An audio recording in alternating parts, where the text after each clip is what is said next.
खलेल कही बिसरि था करल केस राम चली भेली बिसरि तीर होत देश कहाँ तो हर आसन बासन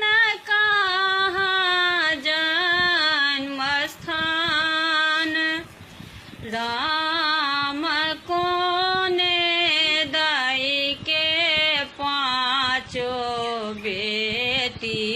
की सब तो हर नाम छल जमुना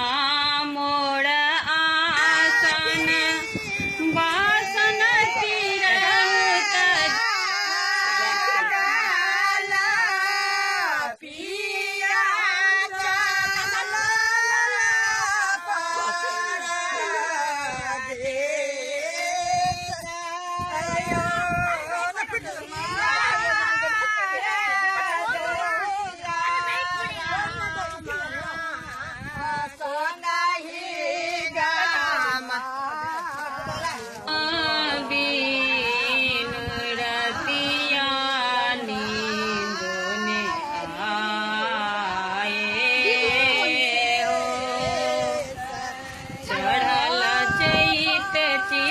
चंचल मेरो आयो बैसाख घेर लियो सगरो जेठ बिया परदेश विरह केर काटी हो अखाड़ है सखी घेर लियो बदरा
के मंदिर बाबी सहर काठी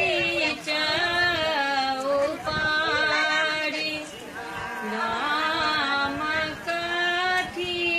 ओठंगल बिसहर ले जुआ साड़ी राम काठी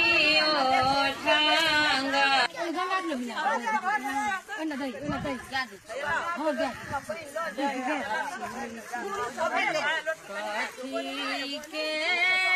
मंदिर बाबी सहरी काठी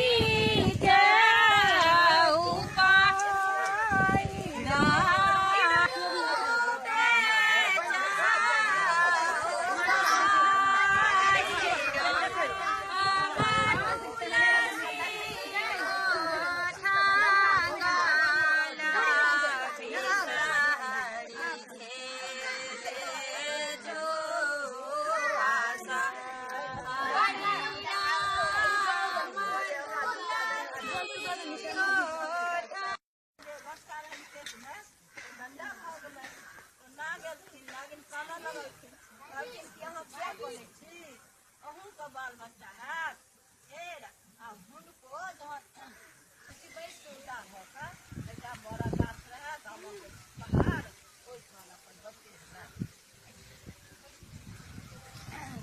कष्टे लोल ले तो नागिन ब्राह्मणक बेटी के जे बच्चा है 5टा 7टा बेटा है वो बियाह केलखिन मूड़न केलखिन उपनयन केलखिन तो एना 5टा 6टा बेटा के भेलै तो एकटा छोटका बेटा रहलै तकरा कतौ नहीं जा देथिन रे रो बौआ हमरा नाना ढेर कटा चलि गेल आ हम तोरा कतौ नहीं जा हुनकर गेल बरन अपन कहलखिन निकल जा तू जे हमरा कतौ नहीं जा दै छ हमरा जे बाल बच्चा है तो हम बियाह दुरान करब लोक वेद करब कमाए में नहीं देखते हमरा देश मुना मोड़ आसन बासन तिरहु जन्म स्थान राम गौरी दाई के 5 बेटी जाया